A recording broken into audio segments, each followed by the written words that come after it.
Funny that it's Essendon player testing positive or something, isn't it? Pull your finger out of your ass. Jeez. This is my first ever football jumper. My three votes, I should say. My three goats. My three votes for Charlie.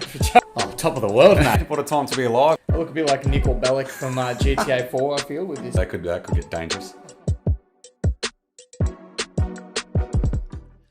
Oh boy, what a time to be alive. Footy in 2021 is up and away, and it's so good, isn't it? The big forwards and high scoring. It's what a start to the year it's been. Mate, I haven't seen you this excited to see a game of footy, or to start an episode of the podcast in a long time. Oh, mate, obviously fresh off a big Carlton win yesterday, so that's obviously got me up and about. And just footy in general over the weekend's been great. The games have been, there's been a few blowouts, but the quality of the footy's been pretty good. Oh, it's been fantastic. Although to quote a text message from you that we had the other day, I said to you on Saturday before the Carlton game, how good's footy been this year? And you replied with, it's been pretty shit. It's pretty funny how quickly you've changed your tune now Carlton are on the board. That was from a Carlton perspective. That wasn't just footy in general. So, but no, it's been great. A lot of upsets over the weekend and a lot of blowouts, like a lot more blowouts than usual for mine, apart from, I think, the Monday game and the Thursday night game, the two close games, and then everything else has been just blowouts. It's been ridiculous. Yeah. I don't know what to make of that. I guess we just don't know who's good and who's bad anymore. Yeah. You look at that, the game that probably stands out the most is that Essendon St Kilda game, isn't it? Well, it is. We're first put our hands up and say we laughed pretty hard at Essendon during the week, and then they come out and belt St Kilda, who were predicted to be top six at least. Yeah. Belt them by 75 points with half their team on the sidelines. It was, It's crazy. Absolutely crazy. But what I loved the most about the weekend was the big forwards, and they're back. This is back to 90s forwards kicking bags every week. You look at Tex Walker, who's kicked 17 goals in 3 rounds, and Josh Bruce kicked 10 on the weekend.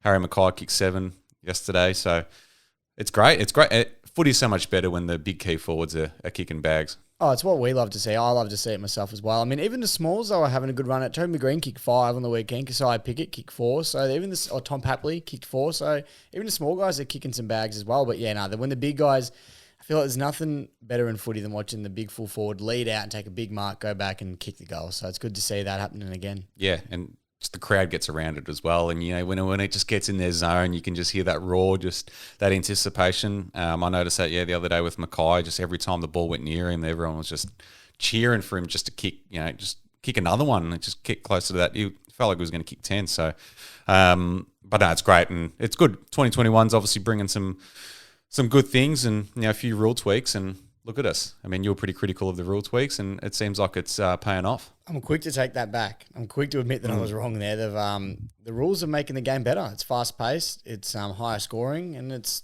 mostly, for the most part, beneficial. There's some interesting... I still think there's some discrepancies with the rule. I think you've got to take a bit of common sense into it. But other than those little efforts and stuff, it's been pretty good. Yeah, absolutely. Well, I'll tell you what wasn't great from the weekend, or mainly what wasn't great from your perspective, was Saturday afternoon at the MCG. What happened there? Well, let me describe my day for starters, because I was pretty excited to go back to the G. I missed round 2, so getting back was something I was looking forward to. Did the traditional, had a couple of drinks before the game, got psyched up, ready to go. Mind you, I get to my seat, someone's sitting in my chair. And my seat was just under, on level 1, just underneath the roof from level 2. So I was just under cover, out of the sun, perfect. Someone's in my seat. I opted to not say anything to start with, purely because 2 rows in front, just in the sun, was in a whole empty row. And I thought, you know what, the row to myself, I can get up as I please, don't have to push past anybody. If it gets too hot, I'll just tell the guy behind me to piss off. So I've sat down in this seat. Mind you, by halftime, I'm sweating buckets. It's so hot. And then the performance we had was just... It was a terrible day all around, wasn't it? It was a terrible day. And I think Mario from Doncaster can probably sum that up for us pretty well. I vomited all over myself. I want everyone to see what Richmond's done to me. And that's pretty much how I felt. That's pretty much how I felt. So good. Nah, in all seriousness, Sydney were just a very good side. And I think they will be for the rest of the year. They've beaten Brisbane by 30-odd points. They beat Adelaide, who... I know they're Adelaide and they'll tip to be bottom of the ladder, but they've been playing all right themselves. And they beat them by 30-odd, and then they came and beat us by 45. They're they're definitely making a name for themselves coming into the season, and they were just a better team on the day, and we didn't have many answers. Yeah, that unbelievable. No one expected Sydney to start like this or even play like this season. I think they've scored the most points so far, and they've done it without. I mean, Buddy's only played one of the 3 games, and they're doing it without him. So it's good, and it's what they've been good at for so long is just building that culture, that really strong culture, and that developing their players. I know they've got the academy, but they just seem to develop these young players a lot quicker than other clubs can, and they just never seem to properly bottom out. Well, they haven't been, finished wooden spoon or anything like that in recent memory. So, you're right. They just find a way every time. Yeah, they're incredible. And they're great to watch as well, as we said. Yeah, they've scored the most points. So they've scored over 100 points every week. And I know they play Essendon on Thursday night. So that could be 4-0. So 2 upset winners as well. Yeah. Going up, clashing against each other. So that'll be good. But, like a lot of people have asked me as well, they said, are you worried now for the rest of the year? I'm not. I just think it was a one-off game, and Sydney was just the Tigers. For the Tigers. Sorry, and I think Sydney were just a genuinely better side on the day, but I don't think there's any worrying signs going forward. I think I messaged you the other day, and I was like, you got smashed round 3 last year, and I think the year before you even got smashed round 3. So 2017, Adelaide pumped us by about 76 points in round 3 or 4 of 2017. We all know what happened then. And 2019, same thing. GWS beat us, and Collingwood pumped us early in the season, and then last year same thing. Hawthorn smashed us by 35 points. Nothing to be concerned about, I don't reckon. No, nothing to be. Look, it's disappointing. You watch those games and you just I was, whatever hair I had left, I was pulling out of my head. I was thinking this is ridiculous, but you look back on it, and Sydney were just a great side. Can't fault them, and I think not much to be concerned about from a Richmond point of view. Just a bad game, and look to improve. Yeah, exactly right. Yeah, no issues there at all for mine. Just a bit concerning that it was a bit of a big margin, but apart from that, I think you guys will be fine, and no reason why you still shouldn't be the premiership favourites. So, well, I hope so. But here's a question I have for you as well, just about the Swans. We spoke about this last year when Gold Coast won a couple of games early, and they were looking pretty good. Are we saying the Swans, from what we've seen so far, will play finals? Or is that still too early to call? I think with the performance they've had. I think it's still too early to call. I know a lot of people are saying they're locks for finals, but even beating Brisbane and Richmond in the first 2 rounds. Oh, it's impressive. And convincingly beating both sides. But they're a young team, and you know what happens with young teams, they can sort of drop off. A lot of young teams start well. So I'm not locking them in for finals yet. No way. I mean, if they go 6-7 zip, and then maybe, but then you have to. Not at this stage. Yeah, no, I'm just saying I'm not locking them in. I think they're a great chance, but like we spoke about before we started recording, I don't know who is a good side anymore and who's a bad side, because all the upsets we're getting, Sydney could go and lose the next 7 matches straight, and I just won't see it coming. So I really don't know. I think it's too hard to say anybody's a lock at this stage. Yeah, for sure. Well, I'll tell you what wasn't an upset, and that was Sunday afternoon at Marvel Stadium. The bloody Baggers. You're pretty up and about. I'm going to let you take this one away because you've been waiting to start recording for the last 24 hours now. Yeah, it was great, obviously, being back at the footy. Our second home game for the year, but our first game where we got a win, and we won pretty comfortably against a depleted Fremantle team. And we did exactly what we needed to do after not disappointing. I mean, they were disappointing losses the first 2 weeks, but looking back, they're not, catastrophic. Probably Collingwood was the disappointing one. Yeah, but then you look at Collingwood's form and they've been all right. They probably should have beaten Brisbane. They should have beaten Brisbane, probably. Yeah, but I think more so it was the way we played. I thought the way you played probably wasn't where you wanted to be. Exactly, and it's only round 3. So, but anyway, it was great. It was great to be back amongst all the supporters and singing the song at the end, and just seeing how happy everyone was. Just from that's the most dominant Carlton performance in a few years, which was great. Paddy Cripps was back to his best and answered all those critics that were writing him off during the week. Was absolutely ridiculous. One bad game and people are saying the game's past you and all this rubbish. So it was good to see him back to his best and just dominated the field. And then Sam Walsh, got no words for him. He's just another beast. 37 touches, was it, for the day? 37 touches. Lazy had like a ridiculous amount of score involvements. It's just his work rate. He's a machine. And he's only 20 years old. And then you got Harry Mackay, who kicked 7 goals, 5. Should have kicked 10. He should have kicked more than that. Yeah, he should have. He had every chance. Which is scary. So he's clearly having his breakout season already, which we can tell in the first 3 games. He's coming third in the Coleman. He could easily win it. So it was a great day. And then Liam Jones, who was pretty average last week, answered his critics this week and dominated down there, was marking everything and had about 16 intercepts. So he was good. And there was winners all over the park. And then Lockie Fogarty, who we got from Geelong, who everyone forgets that we got him because we picked up Sarden Williams, but he's been unbelievable. Just a tackle machine. He's been your best recruit today. Yeah, so far he's been our best. He just works so hard, wins a lot of the ball, and he's really clean as well. So he's been a great pickup. And then it was great to see Eddie Betts back. Oh, how was his goal? How good was his goal? That goal was vintage Eddie Betts. The roar of the crowd when he kicked that was unbelievable. I feel like Eddie Betts is one of those players that no matter what club you go for, I mean, even with the Richmond-Carlton rivalry, I've always loved Eddie Betts. You I feel like can't you can't hate Eddie Betts. You can't hate him. And watching him play, I'll let you touch on it more, but yeah, that goal I was behind the TV, obviously, I wasn't at the game, but unbelievable. It was so good. You just knew as soon as he got it, you're like, oh, here we go, Eddie Betts. And then he rolled it through. That's just classic Eddie. And then the crowd went nuts. It was like a standing ovation for him for a good 30 seconds there. So it was just a great day at the footy. Everything was just going really well. And hopefully we can continue on, and that sort of just kickstarts our season. So it was a very good day at Marvel Stadium. I bet it was. I do have a question for you. It's been bothering me all weekend. And it sparked watching Harry Mackay play on the weekend. And it's not just him that does this, but I noticed him doing it, and it sort of made me think about it. What do you think of players snapping the footy when they're not anywhere near the boundary line and they're like almost directly in front, and they turn on their side and think, you know what, I'm going to snap this from 45 out, nearly directly in front. I know Harry does it a bit. I also know Jack Rewalt does it a fair bit as well. So I'm not criticising just, those two players. A lot of players do it now. I don't know. Maybe I'm old-fashioned. I like to see a drop punt, just go back and kick it straight. If you're on the boundary line, by all means, snap. You know what I mean? But I feel like people are now just snapping as soon as you're not directly in front to the tee, they just decide to turn on their side and snap it through. What are your thoughts on that? If it works for him, I don't mind. But whenever I see Harry or anyone just they're in a position where they can just kick a drop punt and then you can see them turn to do the snap, you're just like, oh God, why? But if it works for them and they're kicking goals from it, do it. But it's when they start missing them and you're like, oh my God, why? Yeah. So that's. So I'd probably prefer the drop punt, but I mean, if it works and if he's more confident doing that, then I'm happy for him to do it. Well, that is the other argument that a lot of people are saying, well, they're more comfortable snapping it. I mean, I don't know where it's come from though. Surely, it's just sort of come out your of whole nowhere. life you've grown up drop punt. Yeah. You've obviously had to develop this part of your game for you to become more comfortable now snapping it.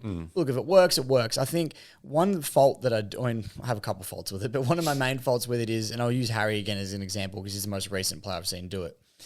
He's a left footer. So when he's on the right side of the ground, it's perfect for him to snap, right? As soon as he gets onto the left side of the ground, he's either going to check side or drop punt.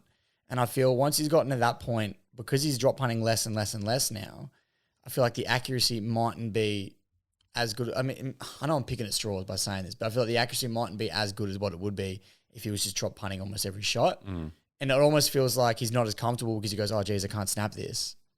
Do you see that, or is that just me? Or maybe it's just me. I'm not sure, but no, I definitely see it. I think it's a confidence thing with him. He just doesn't back himself in to kick a drop punt. I think that's all it comes down to. But then he kicked a few drop punt goals yesterday. So they were my favourite ones. Yeah, they were my favourite ones because it's just nothing like you said. The big forward taking a big grab, going back and just kicking it straight. Yeah. It's old fashioned football, and it's sort of. I guess it's where the love of the game grew for a lot of people, was watching those big full forwards do that. So.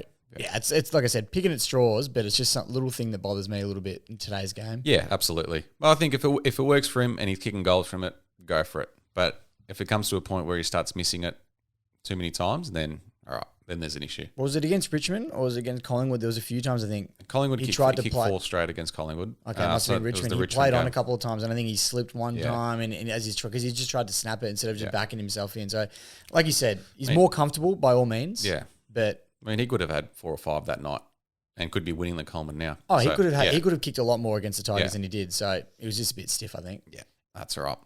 All right, we'll move on from the Blue Boys, as good as they were. But there's a team that we do have to give credit to, and that's the Essendon Football Club.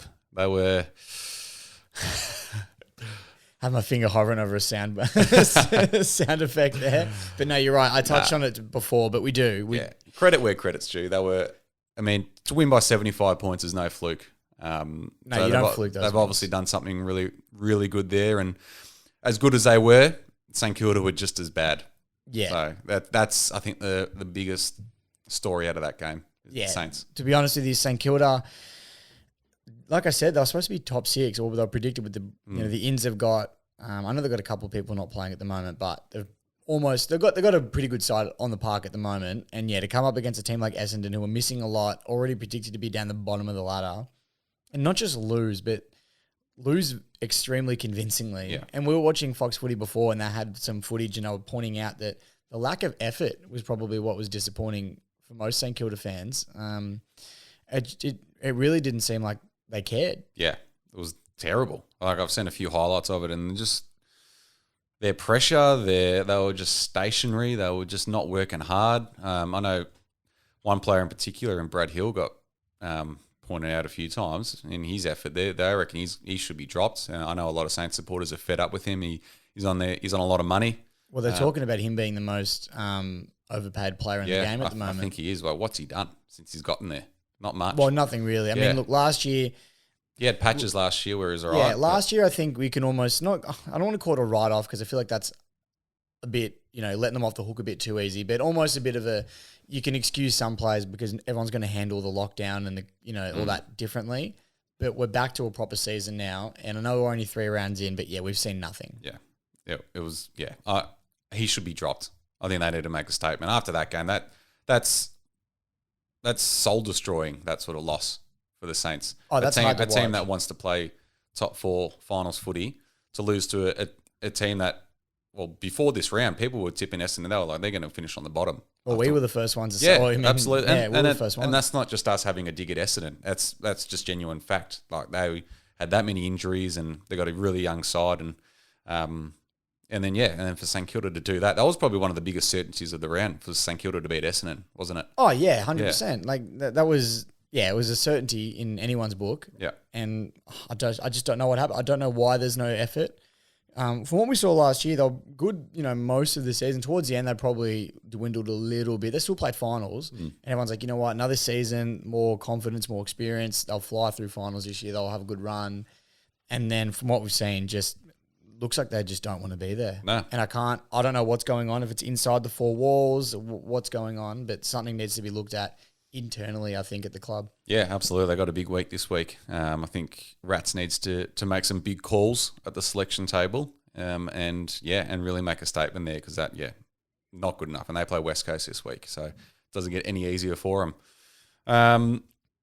Another team that's in a bit of trouble, the Giants. Mate. They are in a bit of free fall, injury-wise and on-field. They're in all sorts of trouble.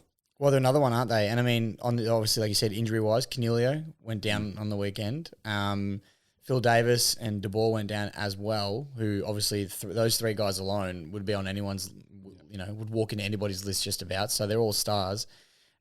Davis and De Boer, I'm not sure of the extent of their injuries or if it was more just precautionary. But I know Canelio will miss a few weeks at least.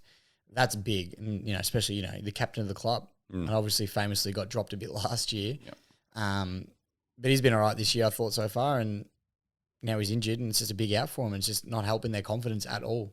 No, they look like they haven't improved one bit since last season. I mean, we all saw it through the doco where they were pretty average and copping it left, right, and centre, and they just look like the same team from last year, don't they?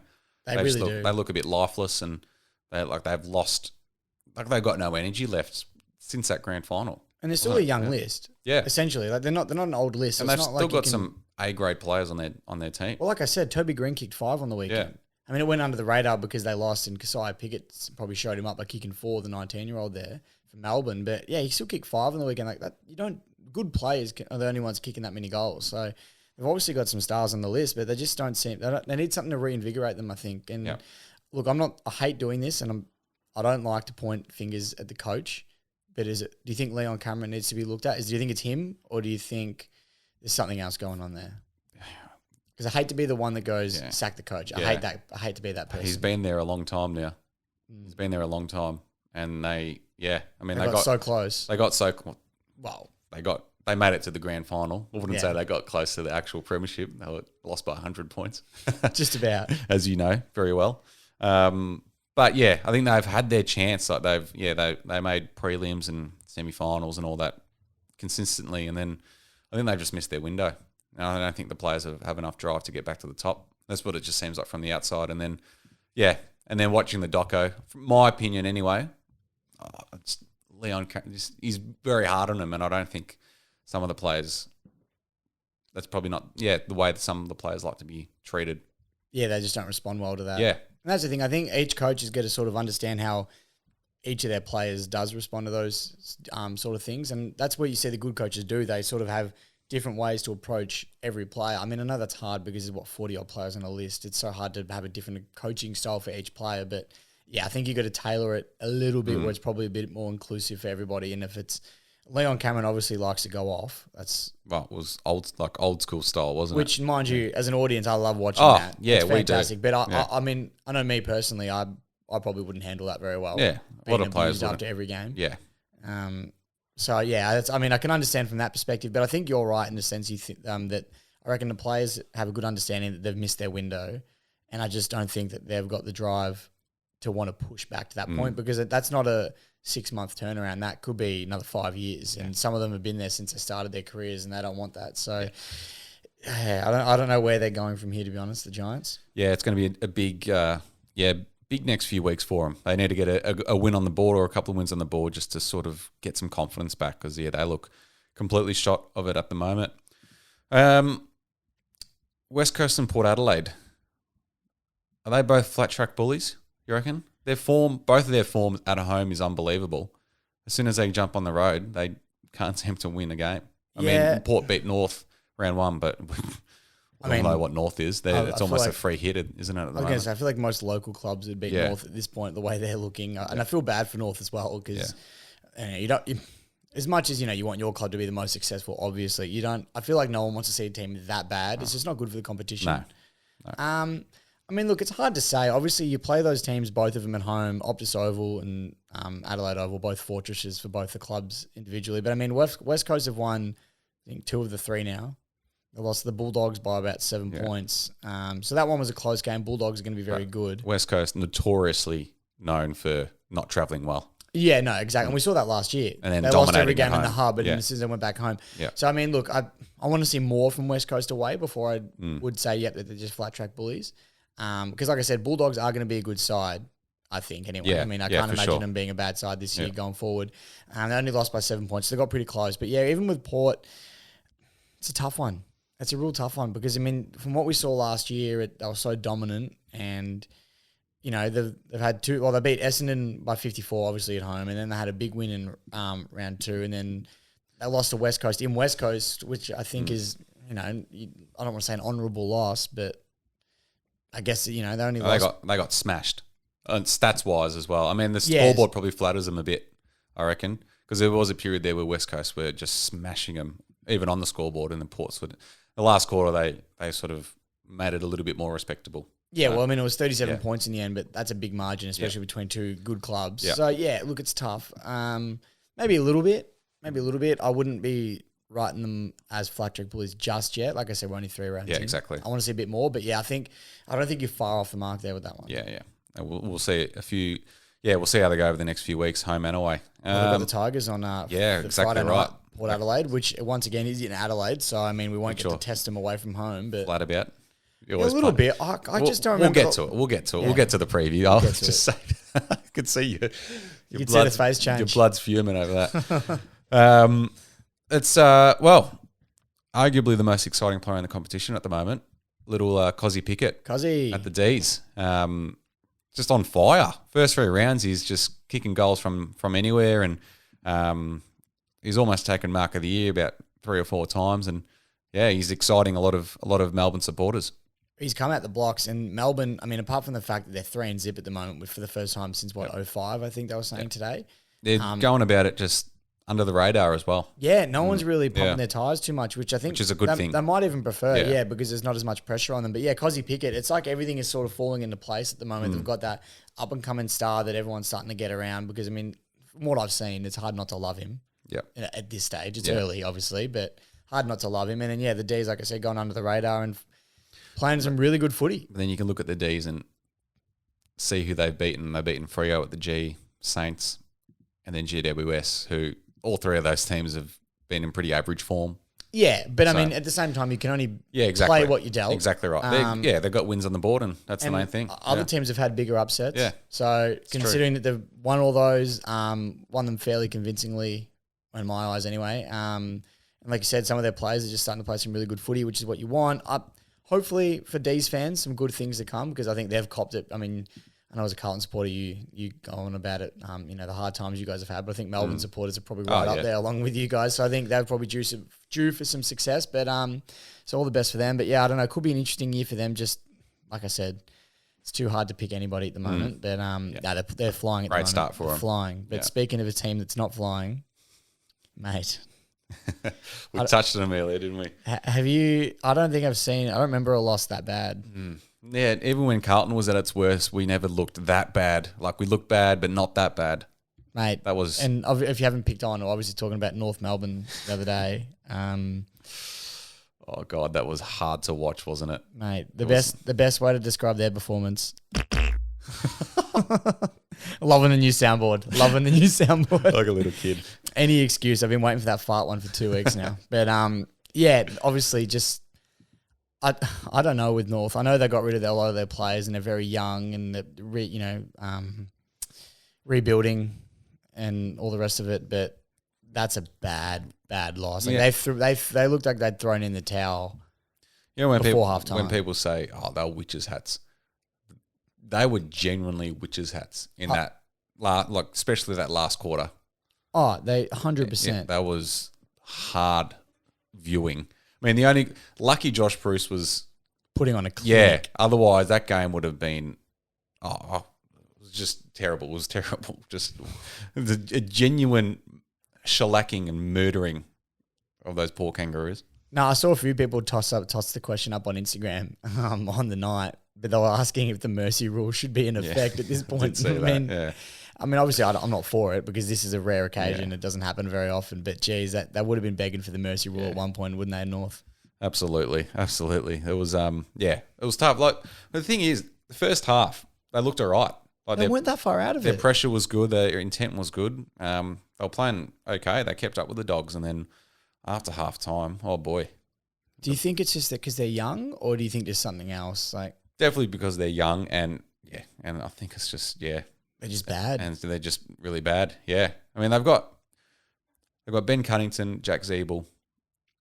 Who else? Maybe Jai Simpkin. Probably their three best players that are probably, you'd say, A grade or just below. And then where from there, you know? Yeah, that's about it. Yeah. So long road ahead. It is. But the Dogs, though, looked very good, and they've put themselves up into one of the serious flag contenders this year. Let me tell you, with a percentage boost like that, that could really come in handy late in the year as well, when the ladders gets tight, as we know it does. And, teams find it hard to separate from each other. When you have a win by 128 points like that, it makes all the difference. Yeah.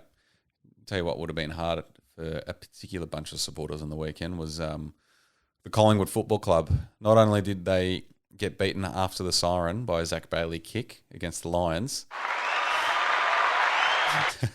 they also had to watch Adam Treloar strut his stuff, kick 3 goals, have 30 touches, and they're paying him still to do that. Fantastic.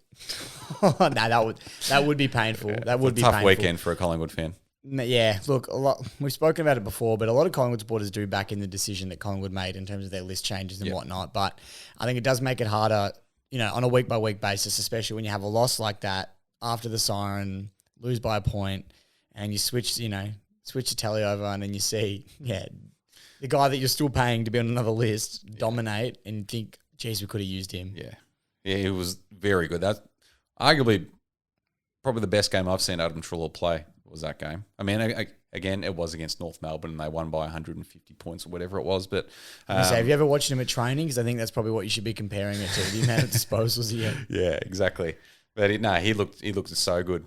His 3 goals were great, and he had about 30 touches, so he had a super game. just a complete dominant midfielder performance. So, Well, also, I want to touch back on Zach Bailey. yep. How fitting is it that he kicked the winning goal after getting robbed of the winning shot the week before? Footy gods against do Geelong? exist, don't they? They do exist. I've always believed in the footy gods, and they've shown themselves with this, because I think that couldn't have been more fitting. They deserved that win, Brisbane, especially like that after they got robbed against Geelong the week before, and for the same player that got robbed to kick the winning goal, perfect. Yeah, it was so good. Absolutely. And to be fair, Collingwood shouldn't have lost that game, though.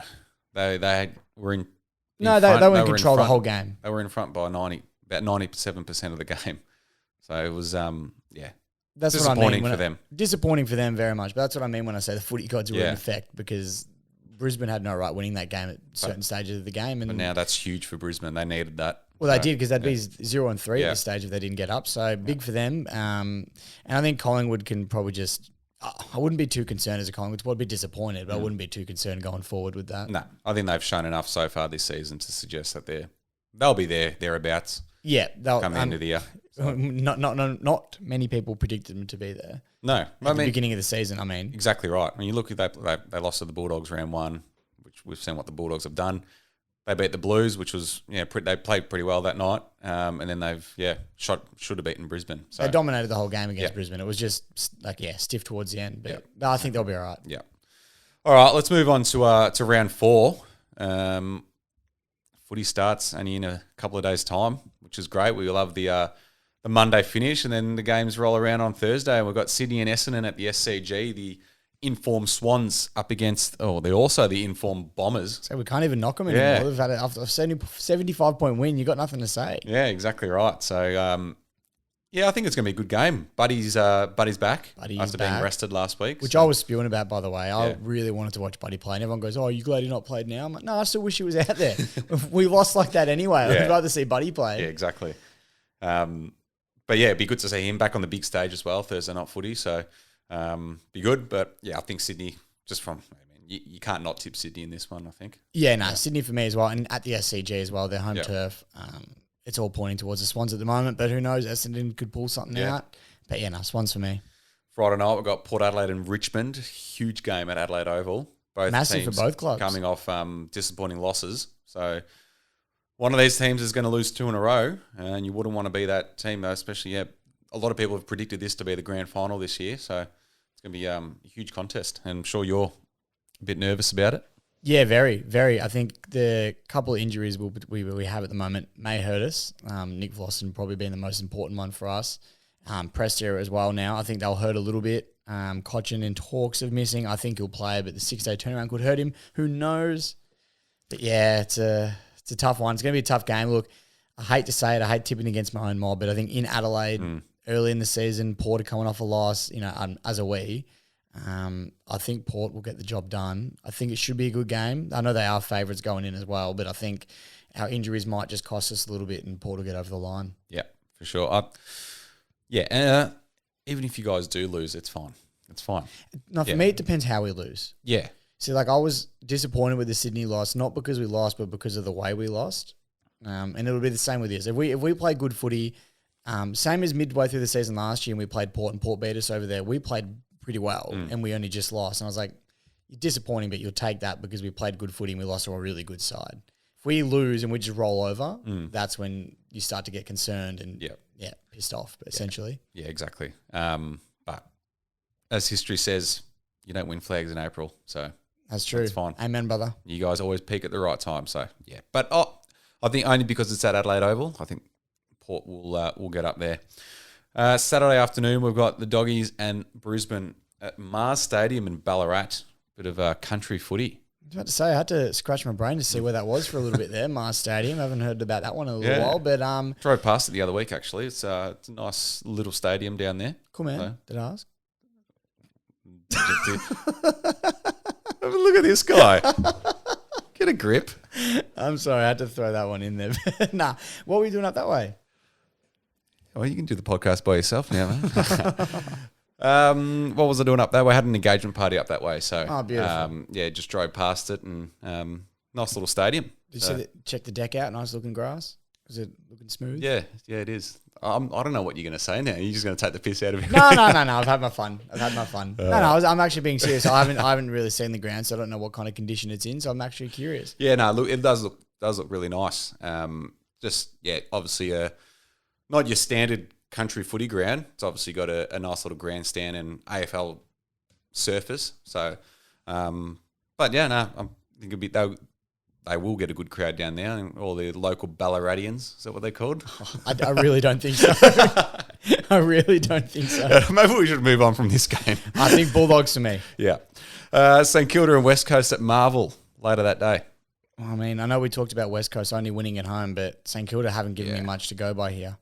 I think we're going to have to go with West Coast, especially after what Saints have dished up the last couple of weeks.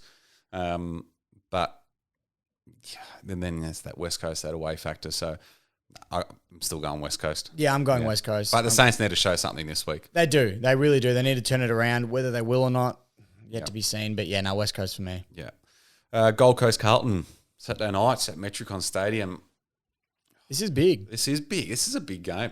Because you could come out of this game 2-2, and all of a sudden the season looks very different compared to if you go 3-1. Yeah, absolutely.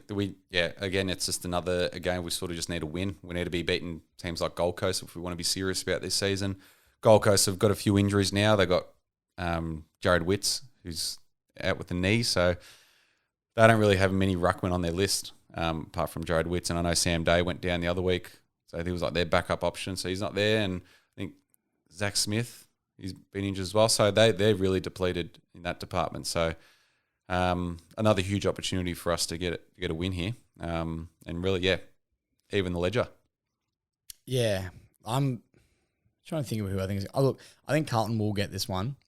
I think you guys can tend to get on a roll sometimes as well. You find that confidence and it sparks something, and you sort of start to take off from there. So I think you guys will get the win. And like you said, that not having those rucks, it really does hurt sides because it changes the way you play a game, and potentially takes another player out of a key position to put him in there instead. Like I doubt they will, but they could, because he's tall to throw King in the ruck for a bit of a hit, and then they're missing a key forward. So I doubt they'll do that. I mean, who knows? But I think Carlton for me. Yeah, I think we'll get up there. Collingwood and GWS at the MCG the same night. Hard to mount a case for GWS. Collingwood have been in pretty good form, so I think the Pies will win pretty easily there. Yeah, not much to say here. Collingwood for me. Sunday Arvo, we've got North Melbourne and Adelaide. Which last year was a decent looking game because it was the two bottom sides clashing off. But I mean, I can't see. I think how last year we were talking about Adelaide not winning a game for the whole season, being the first time in however long. I think North will be that team this year. Yeah. I mean, tell me who they look like beating at the moment. You probably would have said Adelaide, but Adelaide have been very good so far. Yeah, exactly. So. I mean, look, it's easy to say that North won't win a game all year after the loss they had on the weekend, but even before that, though, they didn't look convincing. So, I mean, look, for me, this game anyway, Adelaide definitely. Yeah. And Tex to kick another bag. You could easily, if Josh Bruce kicked 10 on their defence, imagine what Tex can do. If Tex kicks another bag this week, I'm almost going to lock him in for the Coleman. Yeah, or even kick 100. Yeah, he pretty much, he almost could. Yeah. If he keeps playing the way he's playing, he's every chance to. So, Adelaide for me for this one. Yeah. Melbourne-Geelong at the G, that's going to be a good game. Sunday Arvo. Geelong are the favourites for this, but I'm going to go a bit... it's juicy odds for the Ds. Yeah, I'm going to go for the Ds and go a little bit... because, Geelong played Hawthorn just before we recorded this, and Hawthorn took it right to them, and Hawthorn aren't tipped to be that great this year either. And Hawthorn only lost by, I think, was it less than a goal in the end, wasn't it? 4 or 5 points. So, and they arguably shouldn't have beaten Brisbane the week before, Geelong. No, they shouldn't have. They definitely shouldn't have. So that could easily be 0-3. Yeah, 100%. And, I mean, not that it makes a difference, but I think Geelong play a little bit of a boring style of footy.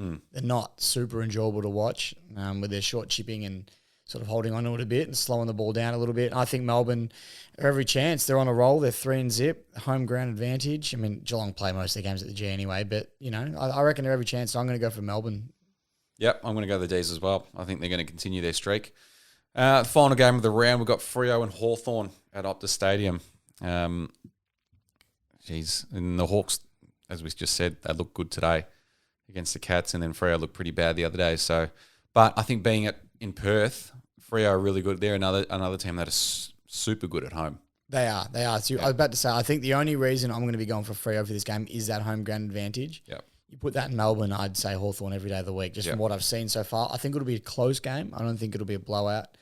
Although who knows these days. But yeah, Freo for me. Yeah, I think I'm going to the Dockers as well, and they'll get 5 back. Well, they should get 5 back as well, so that'll help. Which is a massive inclusion, obviously. Yeah. All right. Well, that is everything for this week. It's been a big podcast. There's been a lot of interesting topics, and only one of us has been up and about this week. It's a bit different. It's unusual. Usually isn't it? Usually it's you, or it's both of us, but never usually just me. It's an unusual feeling, but I'm not looking forward to getting used to it. But as we say every week, make sure you leave us a review, subscribe to us on YouTube. We appreciate all the love and support that keeps coming through. We can't thank you guys enough. And also, before we forget again, people that we really, really need to thank are our sponsors. Who are they? So we have Million Mar and Retrojet Prince. Go Ends. Woo!